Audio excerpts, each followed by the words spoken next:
നേർവീതി പ്രഭാഷണ പരമ്പരയിലേക്ക് ഏവർക്കും സ്വാഗതം. സുവിശേഷകൻ കുഞ്ഞുമോൻ തോട്ടപ്പള്ളി ഇപ്പോൾ നിങ്ങളുമായി ദൈവവചനം പങ്കുവയ്ക്കുന്നു. ശ്രദ്ധിച്ചാലും.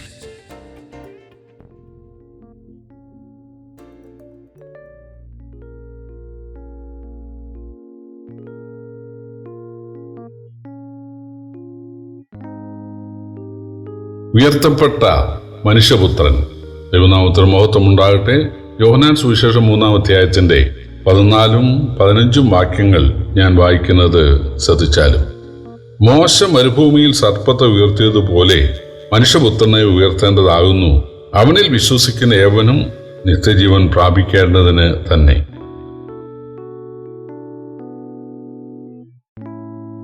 ഈ ഭൂമിയിൽ വെച്ച് തന്നെ മനുഷ്യന് ഒരു പുനർജന്മമുണ്ട്, പുതിയ സൃഷ്ടിയായി തീരാൻ സാധിക്കും എന്നുള്ള കാര്യം നിക്കോദിമോസ് ഒരു ഉപദേഷ്ടാവ് ആയിരുന്നെങ്കിലും അദ്ദേഹത്തിന് അത് അജ്ഞാതമായിരുന്നു. യേശു നിക്കോദിമോസിനോട് ചോദിക്കുന്നു, നീ ഇസ്രായേലിന്റെ ഉപദേഷ്ടാവ് ആയിരുന്നിട്ട് ഇത് അറിയുന്നില്ലേ?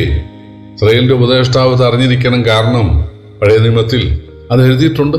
മനുഷ്യന് അമ്മയിൽ നിന്നുള്ള ജനനം മാത്രമല്ല, അല്ലെങ്കിൽ മാതാപിതാക്കളിൽ നിന്നുള്ള ജനനം മാത്രമല്ല, മാതാപിതാക്കളുടെ ശിക്ഷണത്താലും മതഗുരുക്കന്മാരുടെ ശിക്ഷണത്താലും ഉള്ള ഒരു ജീവിതം മാത്രമല്ല, മറ്റൊരു ജനനവും മറ്റൊരു ജീവിതവും ഉണ്ട് എന്ന് ബൈബിളിന്റെ പഴയ നിയമത്തിൽ എഴുതിയിട്ടുണ്ട്. അത് തീർച്ചയായിട്ടും നിക്കോദിമോസ് അറിഞ്ഞിരിക്കണമായിരുന്നു. നിക്കോദിമോസ് എന്താണ് സത്യത്തിൽ യഹൂദന്മാരെ പഠിപ്പിച്ചുകൊണ്ടിരുന്നത്? അത് മോശ മുഖാന്തരം നൽകപ്പെട്ട ന്യായപ്രമാണമാണ്, 10 കൽപ്പനകളാണ്. മിക്ക യഹൂദന്മാരും വിചാരിച്ചിരിക്കുന്നത് ഈ 10 കൽപ്പനകൾ മനുഷ്യന്റെ ആത്മരക്ഷാർത്ഥം ദൈവം നൽകിയതാണ് എന്നാണ്. എന്നാൽ റോമാലേഖനവും ഗലാത്യലേഖനവും ഒക്കെ വായിക്കുന്നവർക്കറിയാം, മനുഷ്യൻ പാപിയാണ് എന്ന് ബോധ്യപ്പെടുത്താൻ, അല്ലെങ്കിൽ മനുഷ്യൻ രക്ഷിതാവ് ആവശ്യമുണ്ട് എന്നുള്ള ബോധം അവന് നൽകാൻ വേണ്ടി മാത്രമായിരുന്നു ന്യായപ്രമാണം നൽകപ്പെട്ടത്. അത് ജീവിപ്പിക്കുന്നതായിരുന്നില്ല, അത് രക്ഷയ്ക്ക് അടിസ്ഥാനമായിരുന്നില്ല. ന്യായപ്രമാണത്തിലെ പ്രത്യേകത ഒന്നിൽ തെറ്റിയ സകലത്തിലും കുറ്റക്കാരനാകുമെന്നാണ്. ന്യായപ്രമാണത്തിലെ പല കൽപ്പനകളും തീർച്ചയായിട്ടും മനുഷ്യനെ ആചരിക്കാൻ സാധിക്കും. കൊല ചെയ്യാതെ, വ്യഭിചാരം ചെയ്യാതെ, മോഷ്ടിക്കാതെ ജീവിക്കാൻ പറ്റും, അപ്പനെയും അമ്മയും ബഹുമാനിക്കാൻ പറ്റും. പക്ഷേ ഒരു കൽപ്പന മോഹിക്കരുതെന്നാണ്. തീർച്ചയായിട്ടും അറിയാതെ മോഹം വന്നു പോകും. റോമാലേഖന 7-ാം അധ്യായത്തിൽ ഇത് എഴുതിയിട്ടുണ്ട്. അപ്പൊ തീർച്ചയായിട്ടും ന്യായപ്രമാണം ആചരിച്ച് ഇതുവരെ ആരും സ്വർഗത്തിൽ പോയിട്ടില്ല. ബൈബിളിൽ എഴുതിയിട്ടുള്ള ന്യായപ്രമാണത്തിന്റെ പ്രവൃത്തികളാൽ ഒരു ജഡവും ദൈവസന്നിധിയിൽ നീതീകരിക്കപ്പെടുകയില്ല എന്ന്. ന്യായപ്രമാണത്താൽ പാപത്തിന്റെ പരിജ്ഞാനം മാത്രമേ ഉണ്ടാകുന്നുള്ളൂ. അത് രക്ഷിതാവിലേക്ക് ഒരു ശിശുപാലകനെ പോലെ പ്രയോജനപ്പെട്ടു എന്നാണ്. എനിക്കൊരു രക്ഷിതാവ് വേണം, ദൈവം എന്നെ രക്ഷിക്കണം, ഞാൻ പാപിയാണ് എന്നുള്ള ആ നല്ല ബോധ്യം ഉണ്ടാകാൻ ന്യായപ്രമാണം മനുഷ്യനെ സഹായിച്ചു. ഈ ന്യായപ്രമാണത്തിന്റെ ചുരുക്കം എന്ന് പറയുന്നത് 2 കൽപ്പനകളാണ്. ഒന്ന്, ദൈവത്തെ പൂർണ്ണ ഹൃദയത്തോടും പൂർണ്ണ ആത്മാവോടും പൂർണ്ണ മനസ്സോടും പൂർണ്ണ ശക്തിയോടും കൂടെ സ്നേഹിക്കുക. 2, കൂട്ടുകാരനെ നിന്നെപ്പോലെ തന്നെ സ്നേഹിക്കുക. ഇതാണ്. ചിലരൊക്കെ പറയാറുള്ളത് യേശു ഇവിടെ വന്നത് കൂട്ടുകാരൻ നിന്നെപ്പോലെ സ്നേഹിക്കണം എന്ന് പഠിപ്പിക്കാനാണെന്നാണ്. കൂട്ടുകാരൻ നിന്നെപ്പോലെ സ്നേഹിക്കണം എന്നുള്ളത് 10 കൽപ്പനയിലെ ഒരു വാക്യമല്ല. അത് എഴുതിയിട്ടുള്ളത് ലേവ്യ പുസ്തകം 19-ാം അധ്യായം 18-ാം വാക്യമാണ്. അതുപോലെ ദൈവത്തെ പൂർണ്ണാത്മാവോടും പൂർണ്ണ മനസ്സോടും പൂർണ്ണ ഹൃദയത്തോടും പൂർണ്ണ ശക്തിയോടും കൂടെ സ്നേഹിക്കണം എന്നുള്ളതും 10 കൽപ്പനയിലെ ഒരു കൽപ്പനയല്ല. അത് എഴുതിയിട്ടുള്ളത് ആവർത്തന പുസ്തകം 6-ാം അധ്യായം 4-ാം വാക്യത്തിലാണ്. യഹൂദരബിമാര് ഈ 10 കൽപ്പനയുടെ രത്ന ചുരുക്കമായിട്ട് ബൈബിളിൽ നിന്ന് കണ്ടെത്തിയ 2 വാക്യങ്ങളാണ് ആവർത്തനം 6-4, ലേവ്യ 19-18. യേശു വന്നത് അത് പഠിപ്പിക്കാനല്ല. ലേവ്യ പുസ്തകം 19-18 മോശയുടെ കാലത്ത് ഇവിടെ ഉള്ളതാണ്. അത് പഠിപ്പിക്കാൻ ദൈവം മനുഷ്യനായി തീരേണ്ട ആവശ്യമില്ല.